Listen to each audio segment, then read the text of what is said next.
Official FIA documents have leaked and they reveal contradictions in the reasoning behind Lewis Hamilton's 10-second penalty in Mexico. Ferrari's response was immediate. Vasseur accused the FIA of inconsistency, claiming Hamilton was punished for doing what other drivers were allowed to get away with. The data tells a clear story: Hamilton lifted, lost time, and yet was found guilty of gaining an advantage. And now, the controversy isn't just about one race, it's about how Formula One defines fairness in the age of precision data. Out on the grid, Hamilton sat motionless in the Ferrari, hands steady on the wheel. The world around him blurred into noise, crowd chants, camera flashes, the metallic heartbeat of the car beneath him. "All right, Lewis," came Adami's voice through the radio. "Mode race, Strat 2, clutch bite point confirmed." Hamilton didn't respond right away. Then, in that cool, level tone that defines him, he said, "Let's show them what we're made of." The lights illuminated 1, 2, 3, 4, 5, and in a single heartbeat, the noise became thunder. The star was perfection. No wheel spin. No hesitation. Hamilton launched with precision, the Ferrari's rear biting hard as he tucked behind Verstappen's Red Bull. Good start, Adami called. But into turn 1, everything compressed. Verstappen braked late, too late. Hamilton matched him, leaving millimeters between their tires. Both men overshot slightly, dust erupting from the apex. Stay clean, came the radio. "Copy," replied Hamilton, steady as ever. When they rejoined, they were side by side, the crowd erupting into chaos. Down to turn 4, Verstappen dived again. Hamilton held firm. Their tires brushed, not contact, but a whisper of defiance. Then it happened. Hamilton locked the front left, the Ferrari snapping sideways into the escape road. He corrected instantly, skipped across the grass, and rejoined in front of Verstappen. "All good," he said calmly, checking his mirrors. To anyone watching, it looked like a perfect recovery, controlled, safe, instinctive. But in the background, race control was already watching a different story unfold. Lap 6. The defining moment of the Mexican Grand Prix. The Ferrari pit wall was alive with movement screens flashing, radios crackling, engineers whispering across channels. "Hamilton and Verstappen, turn 1, said the race engineer, voice calm but tense.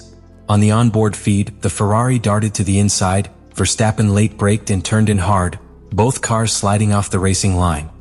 "He's aggressive again," muttered Vasseur. But Hamilton didn't flinch. He simply lifted, caught the car, and rejoined side by side with the Red Bull. No contact. No chaos. Just hard, brilliant racing. "Okay, Lewis, all good." "Keep it steady," said Adami. "Car feels fine," Hamilton replied, his voice calm, rhythm unbroken. But as he braked for turn 4, Verstappen pushed back. Hamilton defended, tires smoking. Then a lock. The front left bit into the asphalt, and the Ferrari skimmed through the grass. A breathless second of silence. Then Hamilton's voice, "All fine." Rejoining. To the naked eye, it was nothing, a small mistake instantly corrected. But to the FIA's monitors, it was the spark that would ignite a firestorm. In race control, the replay looped.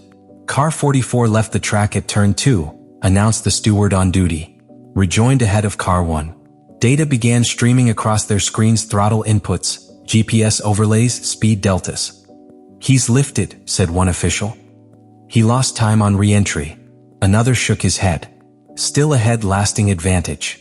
The words "lasting advantage" had no measurable definition, but in that moment, they were all the justification the stewards needed. The note went to the race director. "Incident under investigation." Back at Ferrari, the message hit instantly. "Turn 2 under review," said Adami. "They're investigating what exactly?"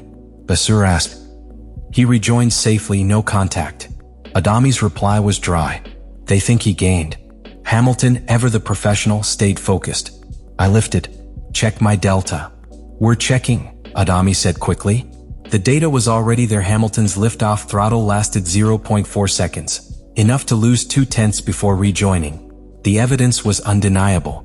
He hadn't gained. He'd actually lost. 2 laps later, the radio crackled again. "Lewis, we've been given a 10-second time penalty." Pause. The crowd noise filled the silence. 10 seconds. Adami repeated, disbelief spilling through his headset. "For what?" Hamilton's voice came through soft, controlled but cutting. "You're joking." "Negative. They say lasting advantage." Another pause.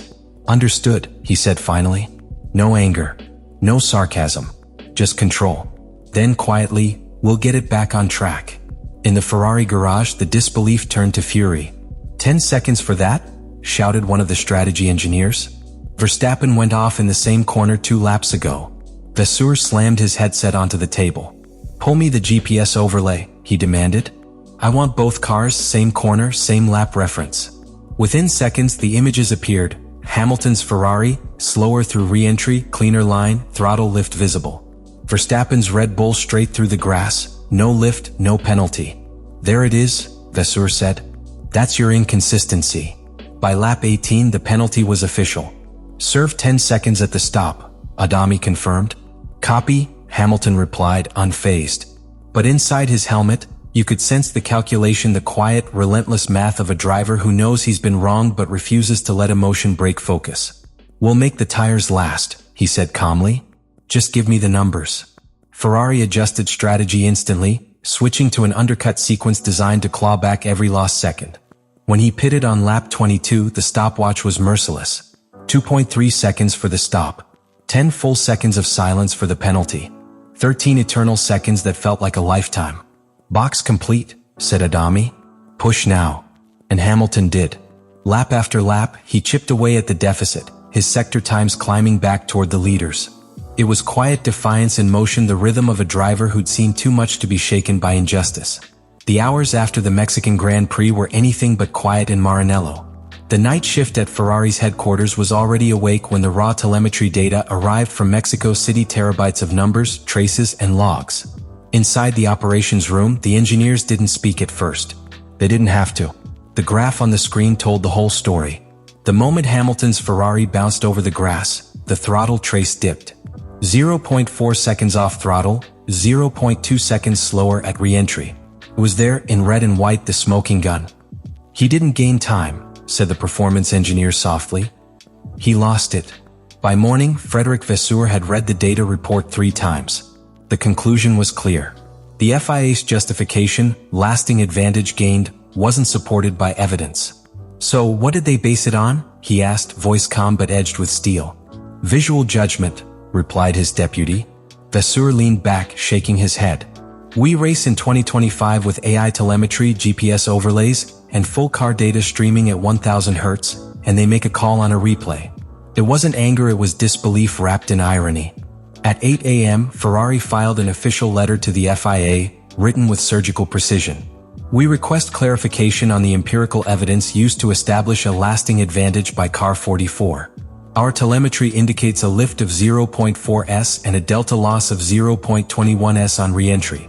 The wording was deliberate, not emotional, but forensic. Within the paddock, it was already being called the Vasseur letter. The FIA's reply came 6 hours later. A single paragraph. The stewards determined that car 44 rejoined immediately ahead of another competitor, thus retaining track position and therefore a lasting advantage. No data. No numbers. Just logic by assumption. In the Ferrari control room, Vasseur read the message aloud, then looked up at his engineers. They're calling a visual guess an advantage, he said. Not on my watch. By the next morning, Ferrari's media team had compiled a dossier, 20 pages of data overlays, GPS heat maps, throttle comparisons. At the top, a headline in bold, empirical evidence of no advantage gained. It wasn't meant for the FIA. It was meant for the world. Vasseur gave the order. Release it. The effect was immediate. Sky Sports broke the story first. Ferrari data exposes FIA's weak justification for Hamilton penalty. The footage of the incident replayed across networks this time, with telemetry visible in real time. The moment Hamilton lifted, the speed trace dropped. Martin Brundle's analysis was blunt. If that's an advantage, then physics has changed. Social media exploded. Hashtags like Ferrari data drop and Justice for Lewis trended worldwide. Fans posted side-by-side clips showing Verstappen and Norris cutting the same corner with no penalty. Consistency? Wrote one user. It's optional, apparently. Inside Ferrari, the mood was electric, not vengeful, but vindicated. This is not about drama, Vasseur told the press. It's about fairness. Lewis did what any responsible driver would do. He lifted, he rejoined safely, and he respected the limits. The data shows it. The penalty doesn't. The press conference ended with applause, a rare moment of solidarity between journalists and a team still fighting the system. Hamilton, for his part, remained measured. "I'm proud of the way Ferrari handled this," he said later. "We've brought science into emotion. And in this sport, that's how change happens."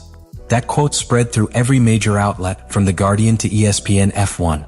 It was classic Lewis, dignified, intelligent, impossible to twist. But the real blow came quietly. Late that week, a leaked internal FIA memo revealed that the stewards had indeed not reviewed Hamilton's full telemetry before issuing the penalty-only GPS position data. The revelation hit the paddock like an earthquake. Even neutral teams admitted privately that the decision now looked indefensible. "If this doesn't force reform," said one team principal off record, "nothing will."